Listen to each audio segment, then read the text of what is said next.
I'm Nicholas Pickwoad, and I'm the director of the Ligatus Research Centre at the University of the Arts. And we are running the Ligatus Research Centre with a specific interest in the history of bookbinding and how that relates to other disciplines within the book world, and how a study of bookbinding can help people understand the books they're looking at in ways which perhaps will surprise them, and which they haven't certainly been doing up till now. I practiced as a bookbinder myself for 12 years, and I had an academic career. I did a doctorate before that. And so it was realizing, as I was doing particularly surveys of historic collections for the National Trust and cathedral libraries and private collections, that there was a history which I was seeing in front of me which had never been recorded, that links were being formed in my mind as I looked at books, where they were coming from, what sort of price they were being made at, which books were bound by the same workshops, and so on. And I realized that there was something here which was going to be of value to a lot of other people, and that it needed to be opened up. And that's really one of the big impetuses behind Ligatus, and then working with Thanasis Velios, of course, putting this online, using his skills as a database designer to make it accessible. We've just published online, June of last year, the Ligatus Language of Binding Thesaurus, which is the first comprehensive thesaurus of bookbinding terminology that's been put online. And that is an attempt to allow people to use bindings in academic and research and in all other areas. So there is an agreed terminology with an agreed set of definitions where people trying to describe book structures actually have the means to do so, which has not really been there before. And that will allow bindings to take their place in the what I call the bibliographical firmament.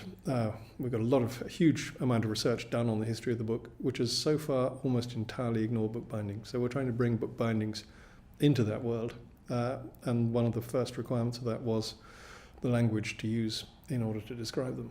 We run the Ligatus Summer School every year. We go to a different European centre of some sort, a library basically. This year it's in Lisbon at the new university, using the National Library of Portugal and the National Archives as our our visits in the afternoons of the course.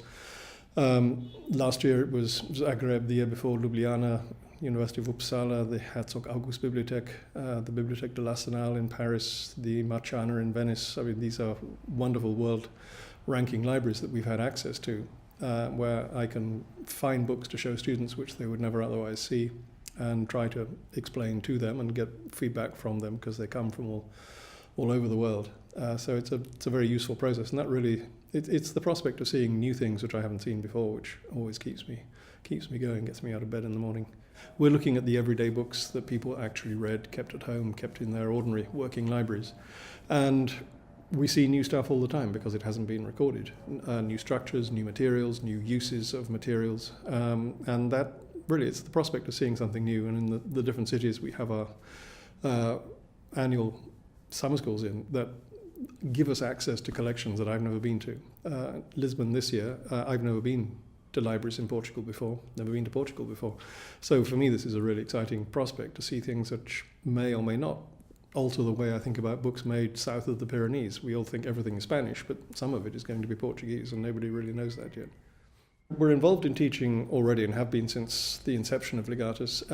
I teach a course on the history of European bookbinding each year for the students, which is a one-week course. And then they have a 2-week session in the Lambeth Palace Library, recording bindings on basically going from one end of the collection to the other. I mean, very slowly, obviously, recording everything that comes their way, bound before the 19th century. And that we will build on, because we have the thesaurus now, which is obviously accessible to all the students, and they can ask us about it if they get stuck with it. And later this year we have a book coming out which is called Coming to Terms: Guidelines for the Description of Historical Bindings, which is intended to show people how to use that terminology in the description of bindings, with a lot of practical advice on how to extract information without damaging the books, primarily. And finally, the third leg of the stool, as it were, is to design a database in which information can be held on an international level to accumulate data about bindings, which will allow that data then to be used for research. But the database is an expensive long-term project, which we don't have funding for yet, but we're hopeful to get it.